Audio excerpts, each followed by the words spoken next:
I'm going to let you in on a real secret now, and this must go no further. Any of you who are listening to this on the DVD, you are pledged to silence. A villain is only as dangerous as the writer who writes him makes him be.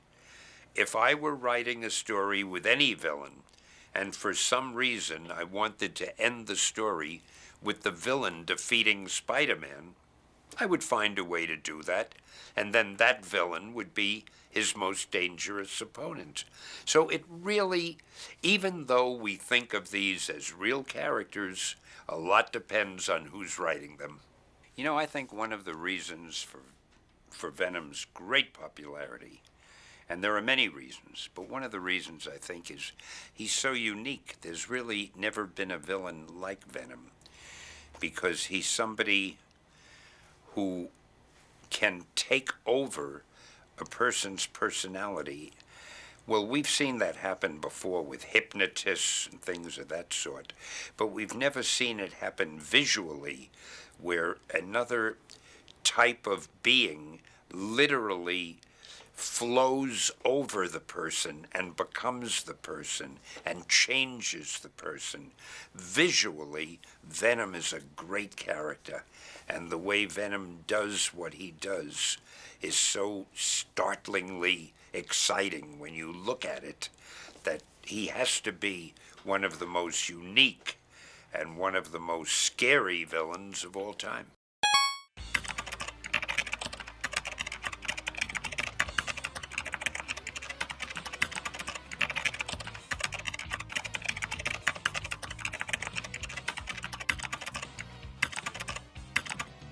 I like Venom. I think he has a cool premise. I think he's a cool character. I think he's a pretty cool guy. And I'm just gonna show off my major autism for one very big black gooey man.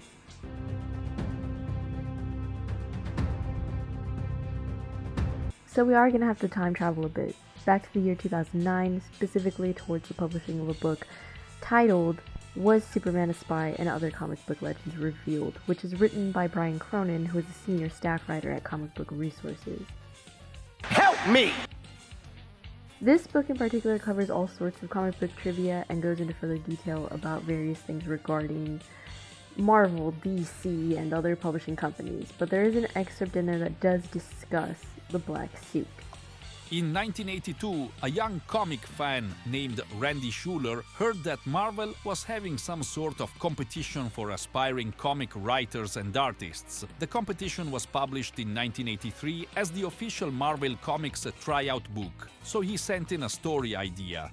His concept was that Spider-Man would consider upgrading his costume, so he would go to Mr. Fantastic to help get a suit that was stronger than his cloth one. Along the way, he would decide to make the new costume all black. Marvel editor-in-chief Jim Shooter liked the idea enough to buy the story from Schuller for $220, and he would even allow Schuller the opportunity to write the story. Okay, and with that in mind, we are going to jump back to 2007, where Schuller actually writes into Comic Book Resources and David Cronin publishes on the blog itself. Schuller writes, "Back in the early 80s, Marvel ran a competition for aspiring writers and artists. Being a lifelong Spidey fan with delusions of comic grandeur, I took a stab at a story idea. I thought it would be cool if Spidey needed to upgrade his powers and his look, so I came up with this idea that Reed Richards had made a new costume for Spidey, using the same unstable molecules that the FF costumes are made of. The unstable molecules would flow into Peter's pores and allow him to cling to walls better. I think my original idea was to increase his sticking power by 25% or something like that. For some lame reason, I had the Wasp involved since she was the resident fashion plate of the Marvel Universe at the time. Remember when Jan would show up in every other issue of the Avengers sporting a cool new costume? I loved when they did that. So to me it made sense to have her design the new spider suit when she was over at the Baxter building for cocktails or something. Anyway, I saw the new suit as a stealth version of the original costume, jet black, so he could blend in with the shadows. At best, all you could see of him was the blood-red spider emblem emblazoned on his chest. Yeah, in my design the spider was red, not white. I also gave him underarm webbing, like in the original 𝓔𝓷𝓭 design. Oh yeah, and I stole an idea from Iron Man and made his web shooters work using the same cybernetic technology that Tony Stark used to control his armor. Peter just had to mentally imagine the kind of web line he wanted to shoot, and the suit would do it for him. Keep in mind, this was 25 years before Civil War and Iron Spidey. And this is the letter that was sent to Randy Schuler. It's pretty cool. Jim Shooter writes, Dear Randy, I want to buy it. We'll pay $220. Enclosed, find a work-made-for-hire agreement and a voucher. Sign it where marked, write your social security number on it somewhere, and return it. I'll fill in the rest. We'll want changes made in this plot, which I'll fill you in on after you return the work-made-for-hire form and the voucher. If all goes well, we'll give you a shot at scripting this. so according to Schuler, Marvel just really didn't want to play ball with like any of his ideas, but I don't know. I question the validity of that claim. Just because taking in the context of what Schuler was claiming and reading Secret Wars, you can tell little bits of his ideas did end up making it into the final cut of Secret Wars. The most notable being the fact that the black suit itself is psychic powered, and look, there's the Fantastic Four. Okay, so now that Secret Wars has been mentioned, when exactly during Secret Wars does this elusive suit actually show up? Well, I'm glad you asked, because it shows up in issue number 8 of Secret Wars.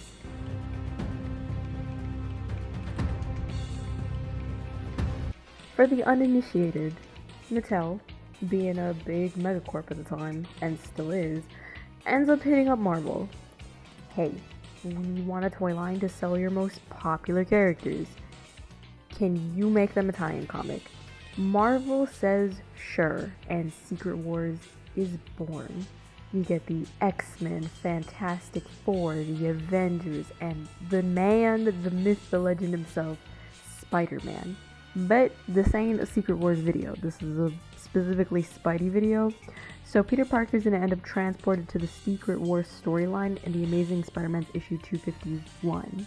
As I said earlier, the black suit isn't going to make its appearance until Secret Wars issue number 8, and what goes on in issue number 8 isn't really big, it's more just the introduction.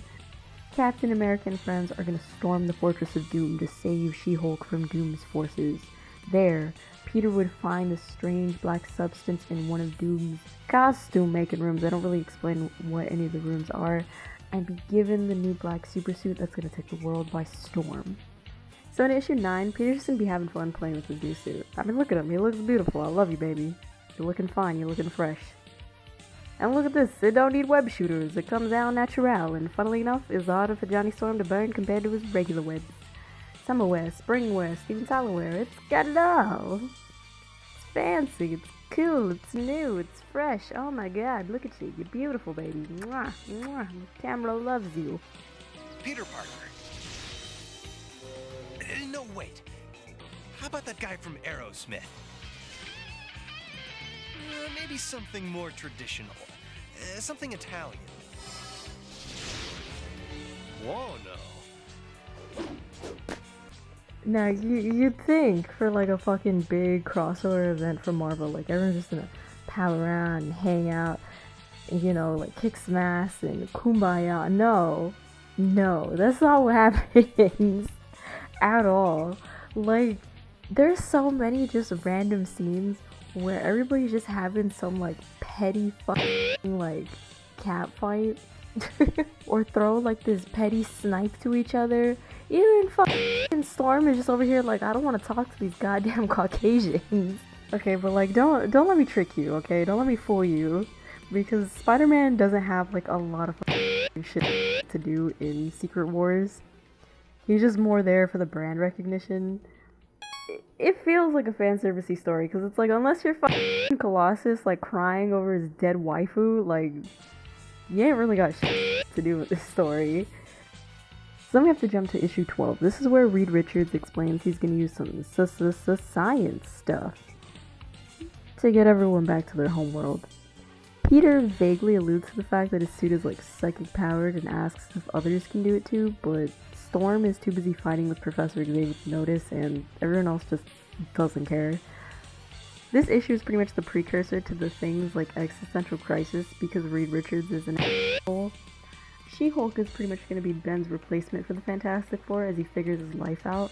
Oh, and Dr. Connors is back to being human again. I'm not even being hyperbolic, like, Connor got fucked by Enchantress, and because he really didn't want to die, he's alive, like, he's just back on his feet. It is what it is, like, but, you know.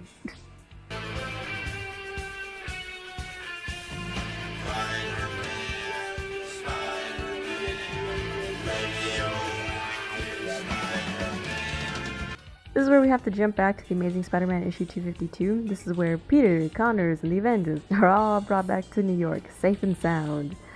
Peter and Connors pretty much are sworn to secrecy, and at this point of its introduction, the symbiote isn't really given much characteristics. It's handy, kinda spooky, but we aren't really seeing the classic traits of most adaptions coming to fruition just yet. It's more like this mystery substance that serves as an excuse to give Spider-Man a new look.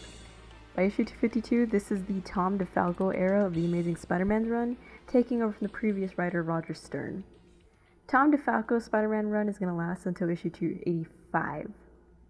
Now, from issues 253 to 257 of the DeFalco run, we keep getting small hints of something more insidious at play.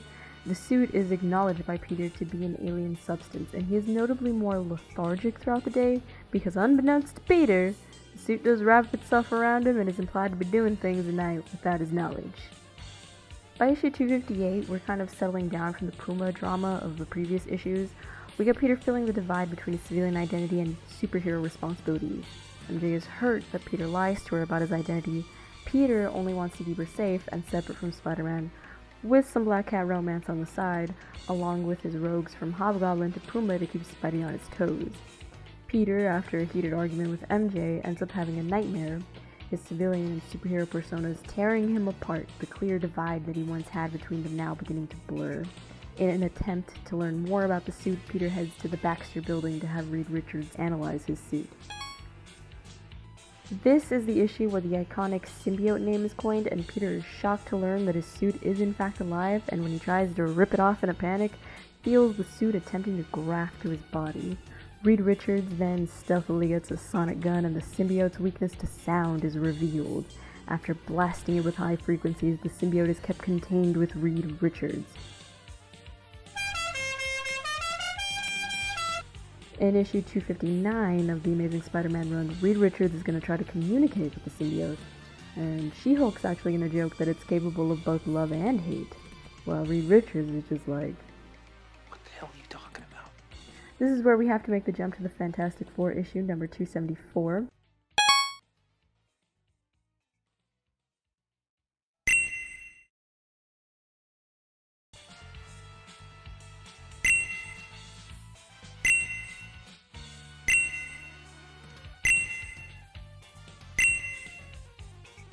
One time, two lesbians took me into a dumpster and fed me a hamburger. Where in the epilogue, the symbiote is revealed to have escaped the containment that Reed Richards had put it in, via some weird space drone. We are also back to the iconic red and blue by 258 of the Amazing Spider-Man run. Now in DeFalco's run of the Amazing Spider-Man, the symbiote takes a back burner for a bit. But Peter has a black suit in issue number 263. And I know, I get it, yeah. But that's not the fucking symbiote. See, Black Cat also had a black suit for Peter that looked like it. That's introduced in Spectacular Spider-Man issue number 99.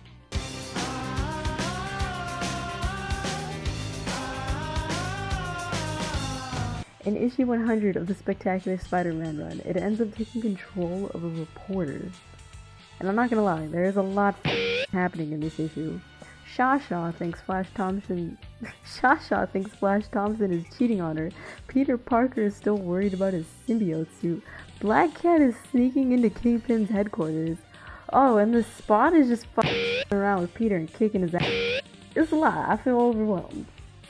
So after Peter gets his ass kicked by Kingpin and breaks up with Felicia Hardy, the symbiote sneaks into his closet and waits for its husbando to put his suit back on.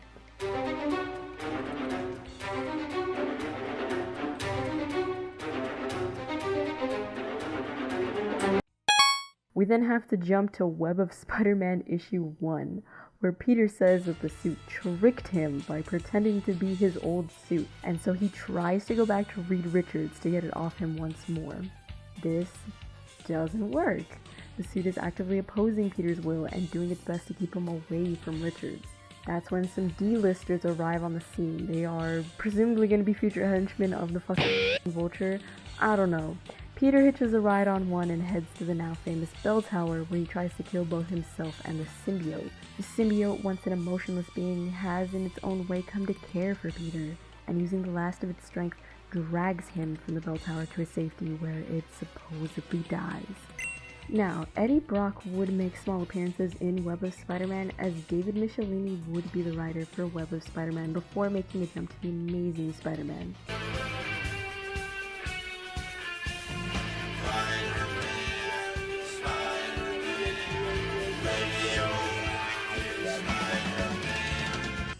Eddie Brock and Venom make a cameo in issue number 298 on the final page.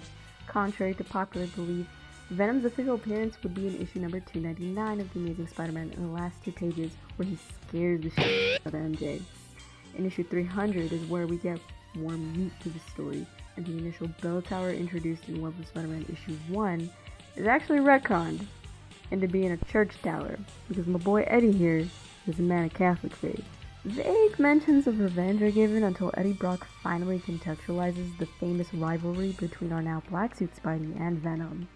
In the Amazing and Spectacular Runs canon, Eddie Brock messes up his initial story on Sin Eater, falsely accusing a compulsive confessor and thus ruining his reputation as a journalist, leading to his firing from the Daily Globe after Spider-Man uncovers the true identity of Sin Eater, Stan Carter. Eddie Brock claims he feels poisoned by Spider-Man and takes on the moniker Venom, dedicating himself to ending Spider-Man, and thanks to the symbiote's memories, knows all of Peter Parker's personal details, thus taking the time to find MJ's location and harass her for Peter Parker's whereabouts. Peter Parker ends up finding Venom on patrol, and he attempts to take on the Black Behemoth, but Peter is ultimately overwhelmed by Venom's strength and attempts to run away. Venom drags him back and knocks Peter out. In an attempt at poetic justice, a crazed Brock intends to kill Peter Parker via the church's bell tower. In theory, the sounds would burst Peter's eardrums, and Peter himself would be crushed by the force of the bell he's currently webbed up in's clapper. Luckily, Peter ain't no dummy, and uses some good old logic and reason to slip his way out, much to Venom's anger, and the same noggin he uses to have Venom run out of webs and have his body hit solid concrete. From there, Peter has a stranger notify MJ that he's fine before going to visit Baxter Labs and have the Thing keep Eddie and his newly bonded symbiote trapped once more as the Vault is preparing a cell for the super baddie.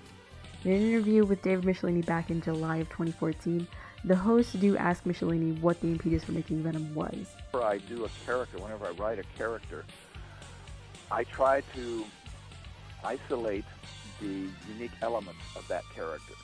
And with Spider-Man, he has so many, he's got the acrobatics and the strength and the webbing. But what was totally unique to him, at the time at least, was his spider sense. No other character had anything like that. And I figured, okay, here's this spider sense. And it saved his life thousands of times. It's become what do you call it? An unthinking reaction. His spider sense tingles, he ducks. Right. It saves his life. Okay, what if there's a villain who doesn't affect his spider sense? Mm-hmm. How is he going to react to that? Suddenly, he's vulnerable. What is Peter Parker as a human being going to think? How is he going to feel suddenly there's danger out there that he's not being warned about? Yeah. And already in the Marvel canon, there was this symbiote that was introduced in the Secret Wars storyline that melded to Spider-Man and became this black and white costume, and it was established in those stories that this costume, this symbiote, did not affect Peter Parker's spider sense. So that was the nugget that became Venom. I wanted to explore what it would be like to have a villain who got by Peter Parker's spider sense, and how that would affect Peter emotionally, how it would, how he would be afraid all the time, how would he handle this, how would he go after it. It just seemed it would open up a lot of plotline. Now, So- there you go. The original character that became Venom in my origin story was a woman. I was tying it in with the graphic novel The Revenge of the Living Monolith. I had a character who was a woman who was pregnant. Her water burst. She was about to give birth. Her husband took her outside and tried to flag down a taxi cab to get her to the hospital. The cab driver was looking up at Spider-Man fighting the living monolith. He hit the man. He killed him. Oh. The woman saw her husband killed in front of her. She miscarried, and she basically went catatonic until when she finally came out of that, her brain blamed Spider-Man for the death of her husband and her child. Gotcha. And that's when she went to the chapel of the church, and the Venom symbiote sensed her hatred, deep hatred of Spider-Man, joined with her, and she was to become Venom. And I had actually set that up in 2 issues of Web of Spider-Man when I was writing that. There's one page where Peter Parker's standing at a subway station. Yeah. And a hand comes out of the crowd, pushes in front of a train, but it doesn't trigger his spider sense. Right. And another one that I plotted that was written after I left, where Spider-Man's on the side of a wall, of a building, on the wall side of a building, hand comes out of a window, grabs his leg, and slings him off the building. Doesn't trigger his spider sense. That was that character. So I was switched over to Amazing. When I was switched over to Amazing, the editor, Jim Salicrup, said he would like to have something special for issue 300. How about a new character of some sort? Do you have any ideas? I said, well, there's this character I was developing and setting up in Web. I told him about it, and he liked it, but at least at the time, he thought that readers might have difficulty believing a female character standing toe-to-toe with Spider-Man. Right. Well, okay. Yeah. So he asked, and I thought, well, changing it to a male wouldn't change the essence of what I wanted to do with the character. Yeah. So I came up with I tied it in with the Peter David stories, the Singular stories. Came up with the Eddie Brock character and the reason why he hated Spider-Man and why the symbiote would join with him. Gotcha. And so it was Eddie Brock from the start. I mean, at one point, I know I had talked about, after the character was well established, separating Eddie Brock and the symbiote and having the symbiote go from character to character to a villain to a hero, and then coming back to Eddie to point out the unique element that Venom was Eddie Brock and the symbiote. Right. If the symbiote goes to someone else, it's not Venom anymore, it's someone else. Gotcha. Goes to a bad guy, it's someone else. Goes to a good guy, it goes to a puppy dog, it's something else. Yeah. But I never got to do that. 負けられない運命の分かれ目やるしかない夜明けに命のかけてこの手で 必ず俺は俺を超えてくぜ気を集めて暗闇を飛ばせ